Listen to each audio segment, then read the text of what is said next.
And you can easily see that that's the case. Certainly, the anti-slavery struggle before the Civil War was a civil rights effort. You could argue that Fort Mose in St. Augustine in 1738 was a civil rights effort, and on and on. But in the interests of not doing what historians usually do in St. Augustine, which is to say, well, in 1565, and then get on to 1566, and so on.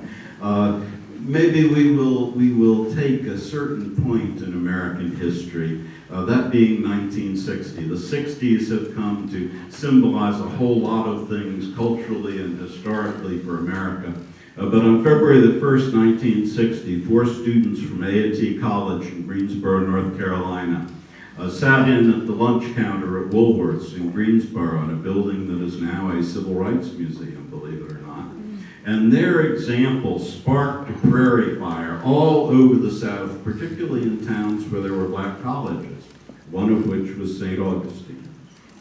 So the college that had been known as Florida Normal and later as Florida Memorial, out on West King Street, within 6 weeks of that initial sit-in in Greensboro, North Carolina, students from Florida Memorial marched downtown to the Woolworths on the plaza and sat in. They sat in one day, they sat in the next day, they sat in the third day, and by this time crowds of whites had gathered, and the late Reverend Thomas Wright, who was president of the NAACP here in those days, called up a black taxi cab company and said, I want you to go down to Woolworths, I want you to drive your cab up onto the sidewalk, so there's only room enough to open the door of your cab and the door of Woolworths and get those students out of there before they get killed.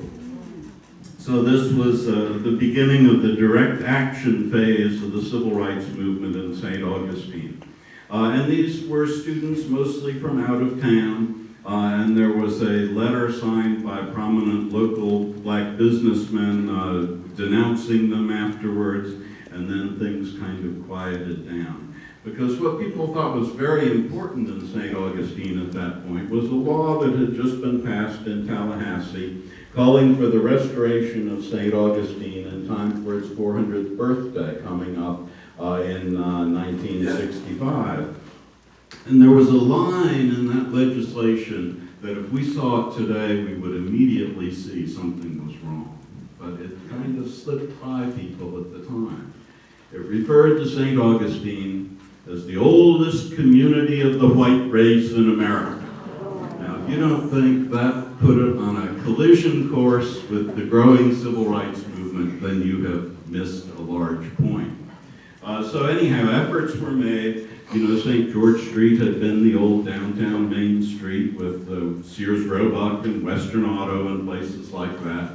And all of a sudden those places would be torn down and archaeological work would be done, and photographic research and map research, and buildings would be reconstructed as they looked basically in the age when photography began in St. Augustine after the Civil War. And so one after another of these buildings came. Now, these are what I tend to think of as fake buildings, but there were also some restorations. One of the old buildings on St. George Street, the Arribas House, had been drastically modernized over the years, and that one was restored to get back its balcony and the kind of roof and everything. And to dedicate the first of these restored buildings on St. George Street, the Vice President of the United States was invited down, and you know, he was a somewhat ceremonial figure at that point and chafing at the bit. But his name was Lyndon Baines Johnson. And he came down here in 1963, and he was going to do the ceremonial duties of christening that building. And then they were going to have a banquet for him in the nicest place in town, which was here, up in the beautiful dining room of what was then still the Ponce de Leon Hotel. And in line with the practices of the time, it was going to be for whites only.